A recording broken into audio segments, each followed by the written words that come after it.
most of us might have heard these two sentences at least once in our lifetime. So what does it mean exactly?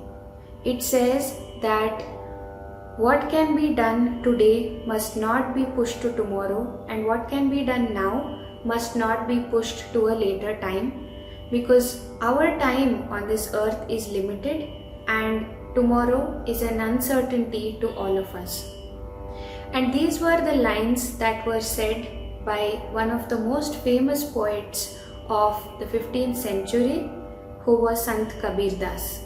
I will be speaking a little about the spiritual essence of Sant Kabirdas and his teachings. To speak about the early life of Sant Kabirdas, he was a 15th century poet. However, there is a lot of ambiguity that exists about the precise birth and death year of this saint.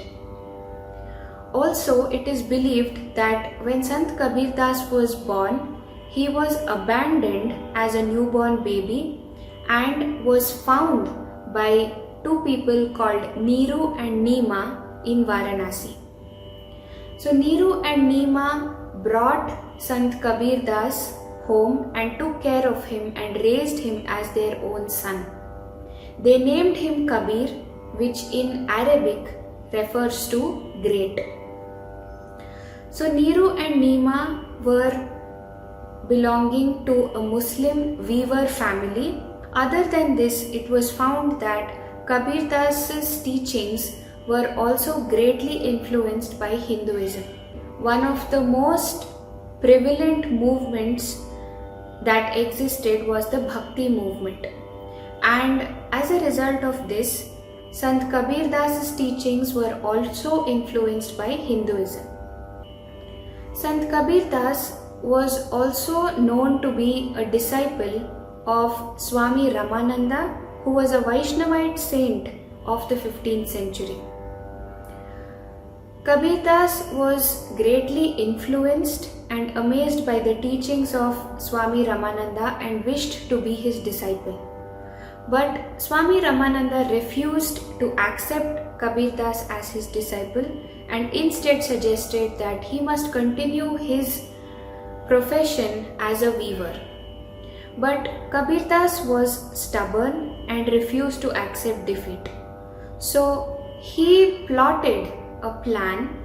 One day he covered himself in a shawl and slept on one of the stairs on the banks of a river in Varanasi, where Swami Ramananda would visit every morning. And Sant Kabirdas had heard Swami Ramananda recite the name of Lord Rama regularly. And on this day, when Swami Ramananda was visiting the river, he did not see that there was someone lying on the stairs, and he mistakenly stepped on this person, and immediately Sant Kabirdas started chanting the name of Lord Rama. And Swami Ramananda was quite astonished to listen to the name of Lord Rama from Kabirdas, who was raised in a Muslim family. But Kabirdas instead said that Lord Rama resides in me, in you, and he is present everywhere. So at least now can you accept me as your disciple? And Swami Ramananda had no other reason to reject this request, and he accepted Kabirdas as his disciple and provided him with all the Diksha that he deserved. Now, speaking about the final days of Sant Kabirdas, he wanted to have his last rites performed in a city called as Maghar, which is in Uttar Pradesh. Like in the 15th century, even to this day, there are many people who believe that when a person dies in Kashi, they will go to heaven. However, Sant Kabirdas did not believe in this, and he instead said that the birth or the death place of a person does not determine where they go, but instead it is the karma or the deeds that the person has performed throughout his or her lifetime that ultimately decides whether the person goes to heaven or hell. And therefore, Sant Kabirdas spent his final days in Maghar, and this is also the place where his Samadhi is located even to this day.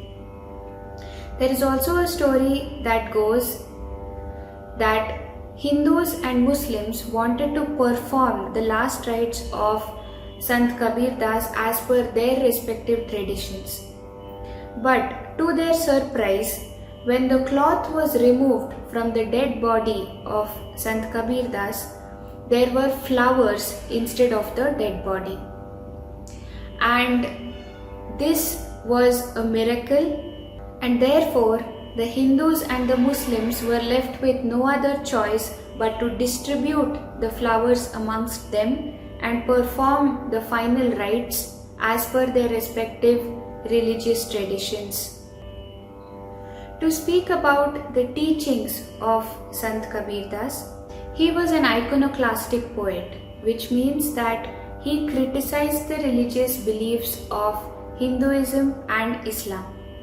He was completely against idol worship and believed in ahimsa. He also believed in the concept of Advaita or non-dualism.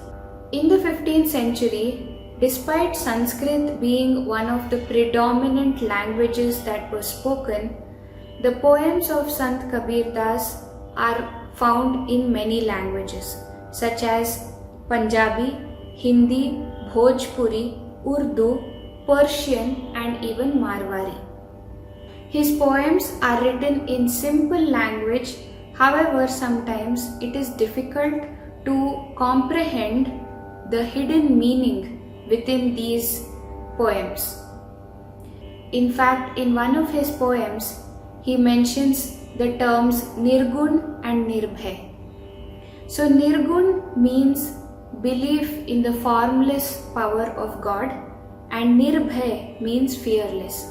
So he is also trying to indicate through this poem that one must be Nirgun and Nirbhay, courageous enough to accept the truth that Kabir has hidden in each of his poems. The poems of Sant Kabirdas have been written in the form of couplets, which we also called in Hindi as dohe or doha. Therefore, almost all the poems of Sant Kabirdas are referred to as Kabir ke dohe.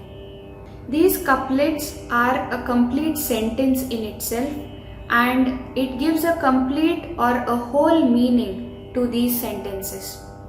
Kabirdas has about 82 works to his credit, and some of the most famous ones are Kabir Bijak, which has 11 parts to it, Sakhi Granth, Adi Granth, Anurag Sagar and Kabir Granthavali.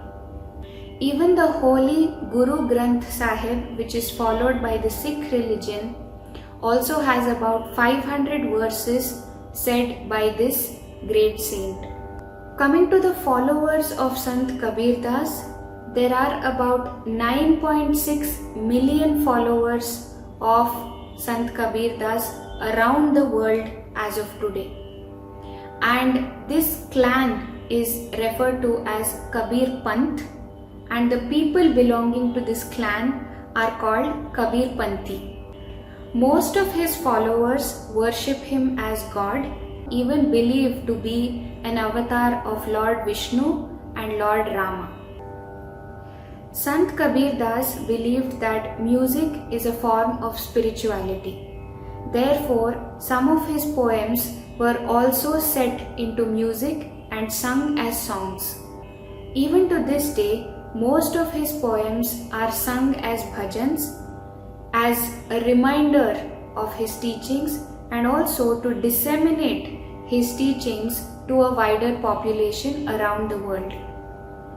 Finally, I would like to conclude with two of the most popular Kabir ke dohe. माटी कहे कुम्हार से तू क्या रौंदे मोहे, एक दिन ऐसा आएगा मैं रौंदूंगी तोहे. So this is a dialogue between the clay and a potter, wherein the clay is telling the potter that today you are kneading me and stamping on me, but there will come a day when I will stamp you and you will be under me. That is after the death of the person. And the second one is दुर्लभ मानुष जन्म है, देह न बारंबार, तरोवर जो पत्ता झड़े, बहुरे न लागे डार. So this means that a leaf or a ripe fruit that has once detached from the plant or a tree cannot go back to the same branch in the same location. Similarly, a human life is granted to us as a gift by the Almighty, and this opportunity may not come to us again and again. And therefore, Kabirdas says that we must utilize this golden opportunity in order to perform righteous deeds and lead a simple and righteous life. With this, I conclude my presentation. Namaskar.